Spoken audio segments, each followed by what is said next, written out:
Introducing the all-new Italiano range of pizza. Pizza Ultimo. Pizza Hut.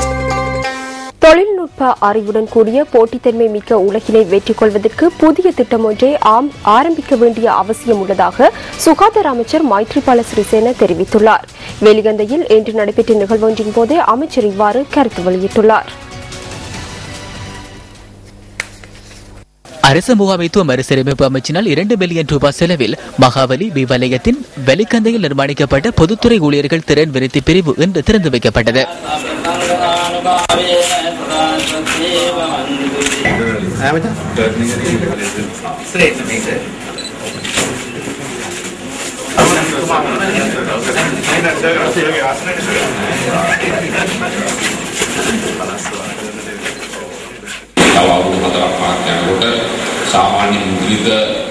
இன்னும் 5 வருடங்களில் அச்சுக்களை இல்லாமல் போகலாம், தொலைக்காட்சி கூட இல்லாது போகலாம்.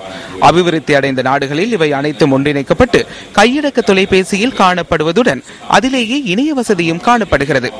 எனவே அபிவிருத்தி அடைந்து வரும் நாடு என்ற ரீதியில் புதிய உலகத்துடன் இணைந்து கொள்வதற்கும் போட்டித்தன்மையை வெற்றி கொள்வதற்கும் தொழில்நுட்ப அறிவினை பெற்றுக் கொள்வதற்கு இந்த திட்டம் மிகவும் அவசியமானது.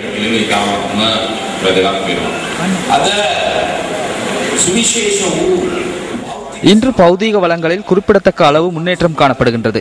கான்கிரீட் வீதிகளுக்கு பதிலாக கார்பெட் வீதிகள் நிர்மாணிக்கப்படுகின்றன. புதிய நீர்ப்பாசன முறைகள் அறிமுகப்படுத்தப்பட்டுள்ளன. புதிய நீர்ப்பாசன முறைமைகள் திட்டமிடப்படுகின்றன. இவ்வாறான பௌதீக வளங்களின் பாரிய அபிவிருத்திக்கு சமமான முறையில் நாட்டின் மனித வளமும் அபிவிருத்தி செய்யப்பட வேண்டும்.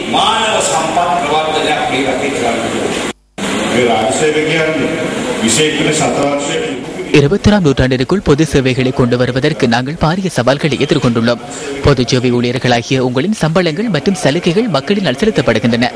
நாங்கள் நாளாந்தம் 8 மணித்தேரங்கள் வேலை செய்வதாக கூறினாலும் உண்மையில் நாங்கள் நாளொன்றுக்கு 4 அல்லது 5 மணித்தேரங்களை வேலை செய்கின்றோம் என்பதனை நான் நிச்சயமாக கூற முடியும். அனைவருக்கும் இது தெரியும் என்பதுடன் இது அறிக்கைகளின் மூலம் தெளிவாக்கப்பட்டுள்ளது. இந்த முறையானது மாற்றப்பட வேண்டியது அவசியமாகும்.